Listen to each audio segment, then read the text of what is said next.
वो देखते हैं कि अगर मैं भक्ति कर रहा हूं किसी गुरु के पास, तो मुझे अगर दुख आ जाता है, इसका मतलब मेरी भक्ति में कोई गलती है, यानी उस गुरु के नाम में कोई गलती है। मैं भक्ति कर रहा हूं तो मुझे दुख कैसे आ सकता है? अरे नहीं भाई, ऐसा नहीं है।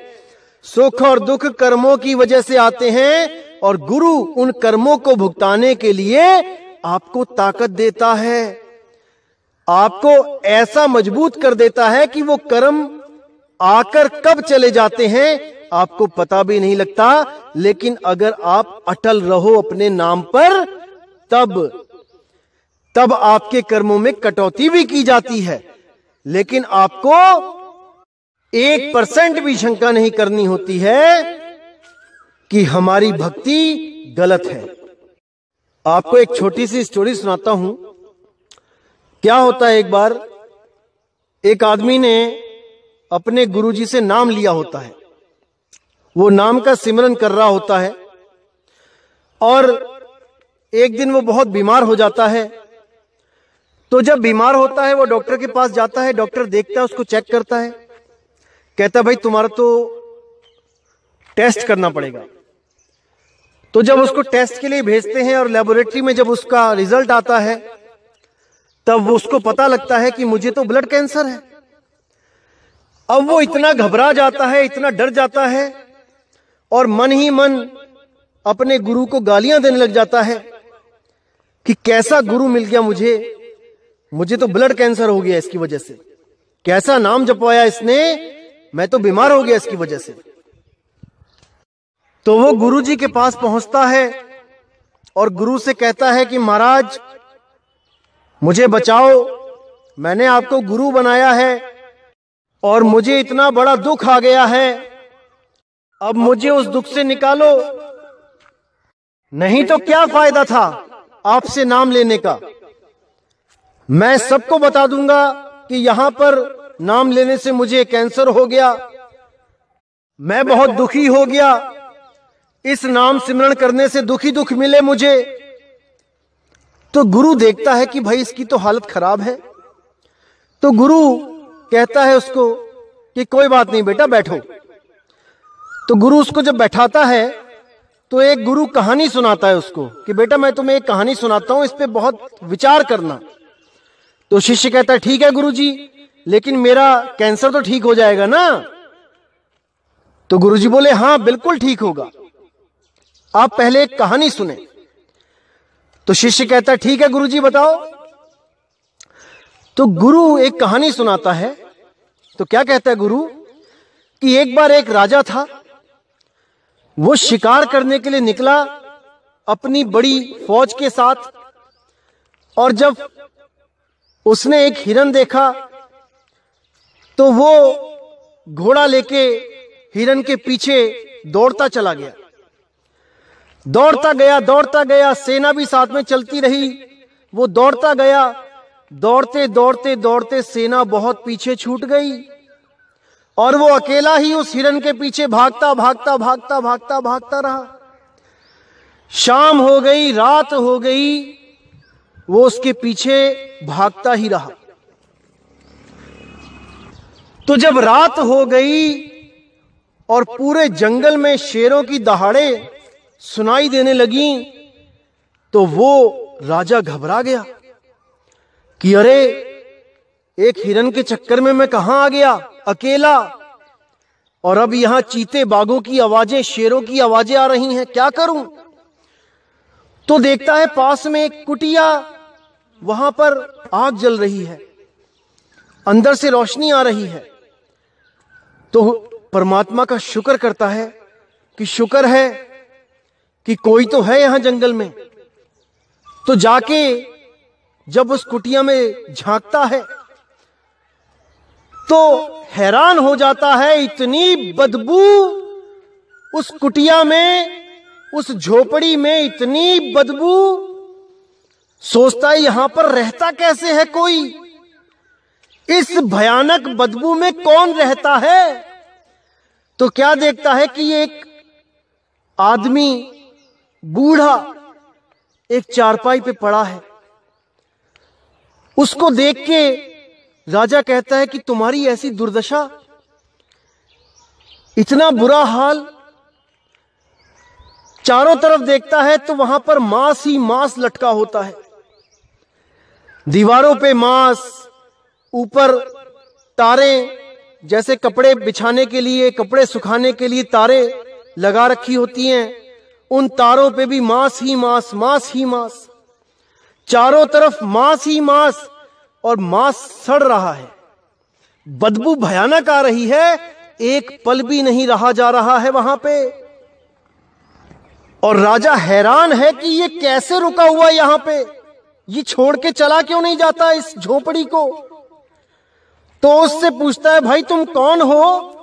तब वो बूढ़ा आदमी कहता है कि मैं एक शिकारी हूं, मैं जंगल में शिकार करता हूं और मैं बहुत कमजोर हूं, इसलिए मैंने पहले से ही ये मांस अपने लिए बचा बचा के लटका रखा है, ताकि मुझे बाहर ना जाना पड़े और मैं इसी को ही खा के जब तक मैंने जीना है जीवित रहूं। तो राजा कहता है कि भाई कमाल हो गई, ये तो ऐसी दुर्दशा, ऐसी महाबदबू में तुम कैसे रहते हो? तो वो शिकारी बोला कि भाई मेरी चिंता मत करो, तुम बताओ तुम कौन हो और यहां क्या कर रहे हो?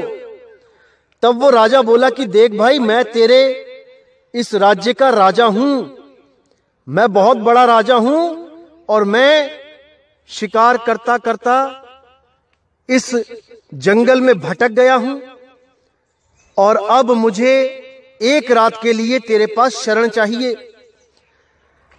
तो वो कहता है कि राजा, मैं तुम्हें शरण नहीं दे सकता। तो राजा कहता है कि क्या बात कर रहे हो, बाहर शेर चीते हैं, मैं बाहर रहूंगा तो वो खा जाएंगे, मुझे अंदर आने दो, मुझे एक रात रहने दो। लेकिन वो शिकारी कहता है, नहीं राजा, तुम यहां नहीं रह सकते।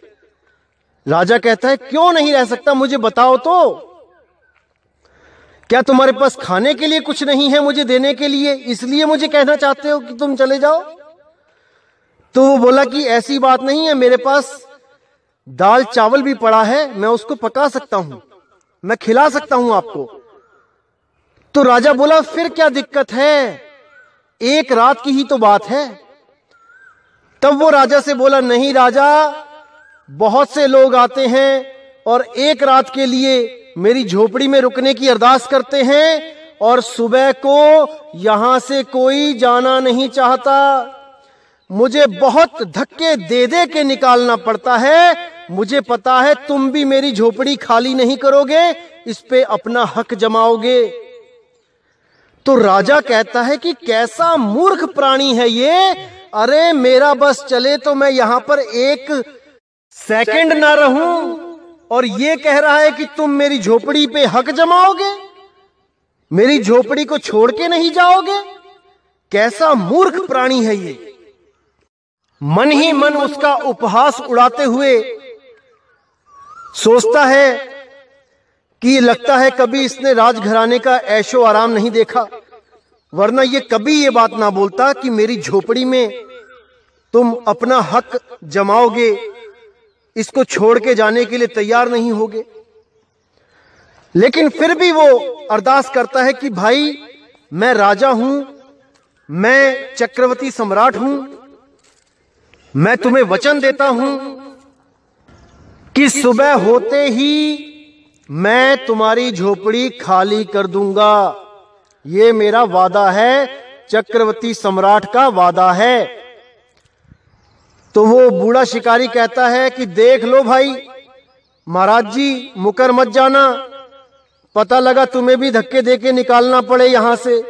तो राजा हंसने लग जाता है, कहता है अरे कैसी मूर्खता वाली बातें करते हो, मैं वचन देता हूं कि मैं यहां एक पल भी नहीं रुकूंगा, सुबह होते ही मैं तो अभी छोड़ दूं इसको, लेकिन मेरे पास कोई विकल्प नहीं है, मैं नहीं जा सकता कहीं। तो वो बूढ़ा शिकारी मान जाता है, कहता है कोई बात नहीं, एक रात की बात है, आप रुक जाओ। तो राजा को कुछ भोजन देता है खाने को, राजा उस झोपड़ी में रुक जाता है और सोने की कोशिश करता है उस भयानक बदबू में। धीरे धीरे धीरे उसको नींद आने लगती है और उसको जो बदबू थी वो खुशबू में बदल जाती है।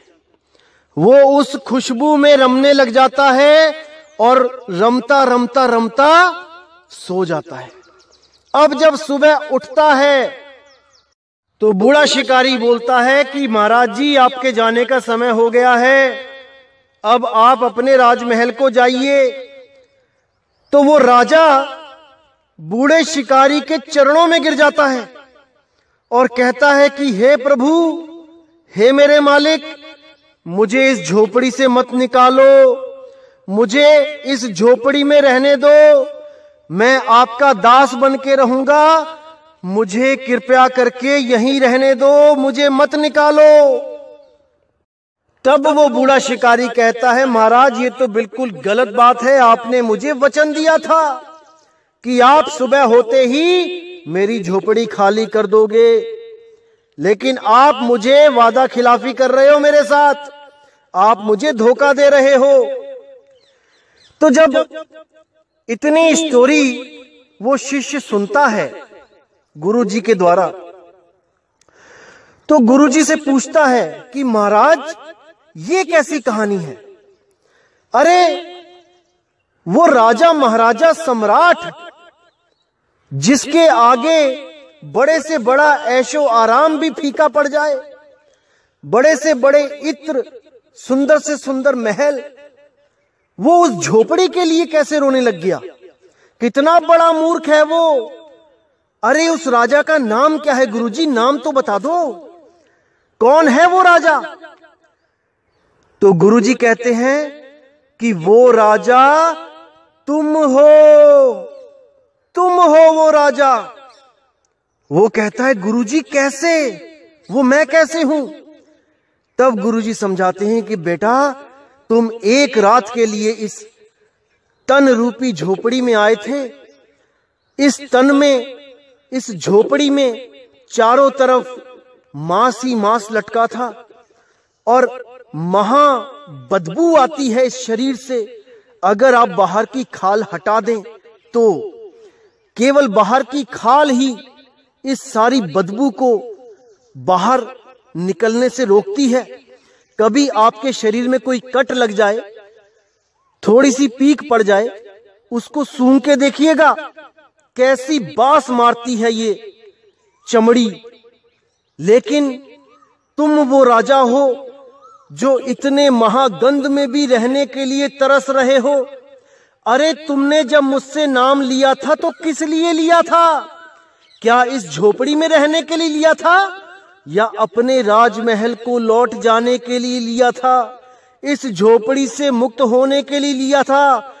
इन शरीरों से मुक्त होने के लिए लिया था? क्यों लिया था? याद करो। अरे भाई, नामदान केवल और केवल मुक्त होने के लिए लिया जाता है, ना कि इस झोपड़ी में रहने के लिए। इसलिए मेरे भाई, छोड़ना सबने ही है इस झोपड़ी को। उससे पहले पहले उस अवस्था को प्राप्त कर लो जिसको प्राप्त करने के बाद आपको इस झोपड़ी की जरूरत नहीं पड़ेगी। आपका इस झोपड़ी से मोह भंग हो जाएगा और आप केवल और केवल अपने निज रूप में, अपने निज नाम में, अपने निज शब्द में वास करोगे। समझ लो मेरे भाइयों, इसको अच्छी तरह समझ लो। तो आगे